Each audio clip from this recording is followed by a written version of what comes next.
Assalamualaikum warahmatullahi wabarakatuh. Tangisan bayi yang baru lahir adalah hal yang sangat umum terjadi. Ternyata secara medis dan agama berbeda pendapat tentang tangisan bayi yang baru lahir.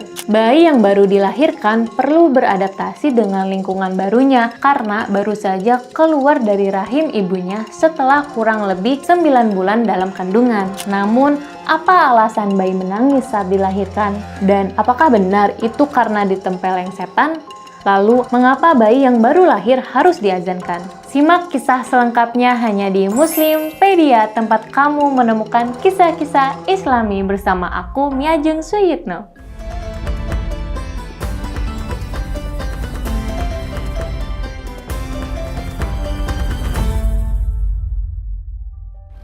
Secara medis, seorang bayi yang lahir ke dunia dalam keadaan menangis disebabkan oleh dorongan untuk selamat. Saat baru lahir, bayi tersebut mengambil napas untuk pertama kalinya. Lalu perubahan peredaran darah di mana sebelumnya bayi hidup dalam kandungan dengan bantuan jalan yang menghubungkan jantung dan paru-paru ibunya. Dengan menangis ketika baru lahir, maka akan membuka sirkulasi yang memungkinkan oksigen terkirim melalui paru-paru. Tangisan sang bayi akan membantu membuka paru-paru agar bisa menghirup oksigen sendiri karena sudah tidak bergantung dengan ibunya. Selain itu, bayi juga menangis ketika baru lahir ke dunia merupakan salah satu cara berkomunikasi dengan lingkungan barunya. Orang tua dari bayi menangis yang baru lahir pun merasa bahagia sebab hal tersebut diyakini sebagai tanda bahwa anaknya selamat dari proses persalinan. Beda penjelasan medis dengan aspek teologis tentang tangisan bayi yang baru lahir. Allamah Said Abdullah bin Alawi Al-Haddad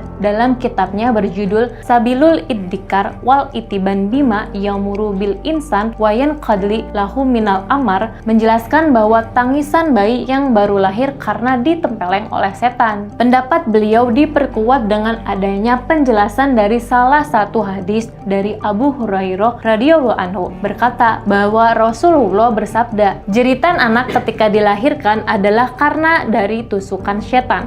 Hadis riwayat Muslim. Datangnya setan pada saat itu adalah untuk menancapkan tusukan ujung jarinya pada kedua mata anak Adam. Tujuannya adalah setan mencari para pengikut. Mereka ingin mengganggu kelahiran bayi agar tidak bisa melihat yang benar atau yang salah. Siapa yang mencintai anaknya dan ingin menjaganya dari gangguan setan, hendaknya mengikuti metode yang dilakukan Sayyidil Mursalin. Beliau dikenal sebagai sosok yang suka memberi nasihat. Tidak ada sesuatu yang dapat mendekatkan ke surga dan menjauhkan dari neraka, kecuali telah diterangkan pada kalian. Hal yang dimaksud dari riwayat tersebut adalah termasuk upaya penjagaan terhadap anak dari gangguan setan. Caranya dengan doa seorang suami ketika hendak menggauli istrinya. Dengan nama Allah, ya Allah, jauhkanlah kami dari syaitan dan jauhkanlah syaitan dari apa yang Engkau rizkikan kepada kami. Maka apabila Allah Subhanahu wa Ta'ala menetapkan lahirnya anak dari hubungan seorang suami dan istri, maka setan tidak akan membahayakannya dan mengganggu anak tersebut.